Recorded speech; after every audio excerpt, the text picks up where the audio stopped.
All right, last lesson we learned about how to graph absolute value functions. This lesson, we're going to deal with these equations. So basically, you're going to see questions that look like this right here. Okay, so there's going to be an absolute value on one part of the equation, and the other side is going to be like a number. What we're going to have to do is figure out the solutions to this. And if you remember from like old units, solutions is when like we have a point of intersection, essentially. So what we're going to do to look at like an example like this is I'm going to break it into two parts so it's easier to understand.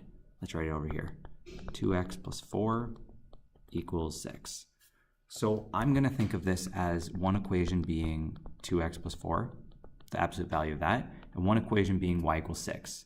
And I want to find where those two lines cross.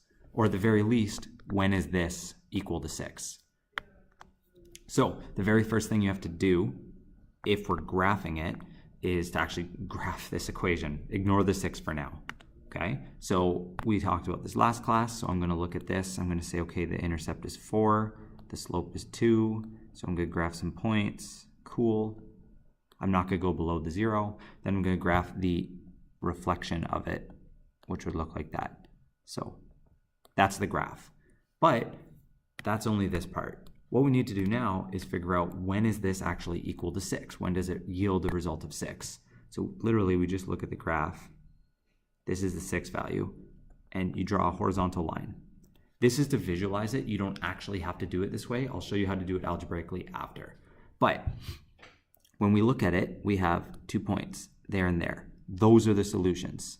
Okay, that value and that value. So the way that we need to do this is we need to understand algebraically is we need to understand basically what these equations are.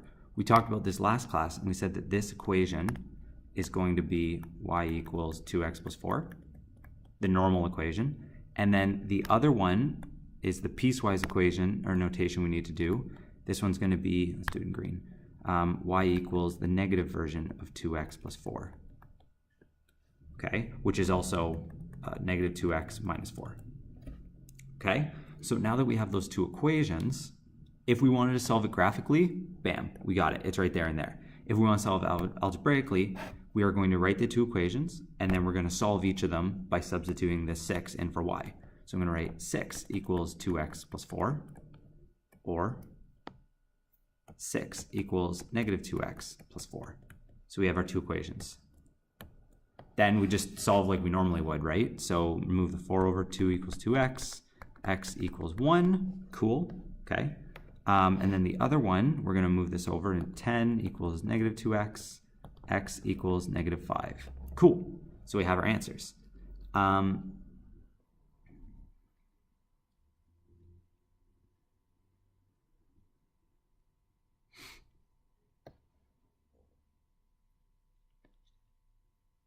Oh, the reason I did it wrong on the graph, this is 6. That's why the points are all weird. There we go. Okay, so that gives us the negative 5, and that gives us the 1, which we saw in our graph answers. Okay, so when it's linear equations like this, I think it's a lot easier because you just graph it and you draw the line across. There's always going to be two solutions. The only time there would be one solution is if it equaled to 0, in which case there would be a line like this, and wherever it bounced, there would be one solution. So linear equations, two solutions. Almost always. If we look at this diagram, these are the two linear systems, right? Usually there's two equations, or two solutions. In this case, there's one, like we said, when it's equal to 0. When we're dealing with these, the non-linear, the quadratic relations, there's actually a lot of options. First of all, there can be 0 points of intersection if you had like a negative value, which can happen over here too, to be honest. So if it was absolute value of anything is equal to a negative number, it's not possible, so there's no solutions. Okay, if it's something like this, there's going to be 2 points of intersection. As we see, like it reaches up at the top. If it touches the very crest of your vertex, there's going to be 3. And then if it just touches somewhere in between below your vertex but above 0, there's going to be 4. Okay, and again, there could be 0 for linear if it was like this. Okay, so that's number of solutions. Let's try doing, there we go. I'm going to walk through a quadratic one so we can kind of see the process of this.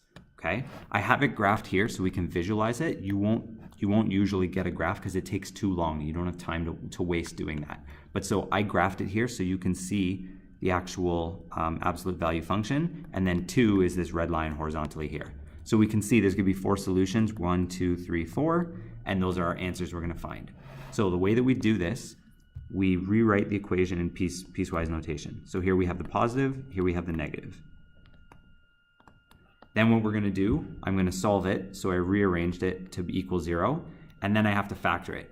Unfortunately, in this situation, they weren't factorable. So what I had to do was I had to use quadratic formula. That's why I didn't write this out, because it would take a long time in the video. You use quadratic formula, and you end up getting 2 answers for each. Those 2 answers result in like 4 total, and we can see the answers here. 1, 2, 3, 4. 1, 2, 3, 4. So to walk through it quickly again, you start with your equation. You write it in piecewise notation. So you write one of them the positive version, one of them the negative version. And then for each, you're going to solve, which means like factoring it, rearranging it, and then factoring it with quadratic formula or normal factoring to find your 2 answers. And then you do it again for the other side and you get 2 more answers. What you'll notice is that if this method will always work and always give you the right number of answers, even if you can't visualize it necessarily in your head. If you don't get answers because because it can't be factored or for whatever reason, I think I had an example of that below. Yeah, here we go. So like when I did this one, when I tried to factor the negative version, I had a negative discriminant, so it actually was no solutions there. So I only ended up getting 2 when I did the positive side. So, and as we can see in the graph, there was only 2 solutions. So that method works. Obviously the quadratics are harder because factoring them takes longer, but it's the same idea. You start with the equation, and then you write it in your piecewise, and from there you solve for x, just for both of the equations. And that's it. That's how we find the solutions. That's how we find when it is equal to 2.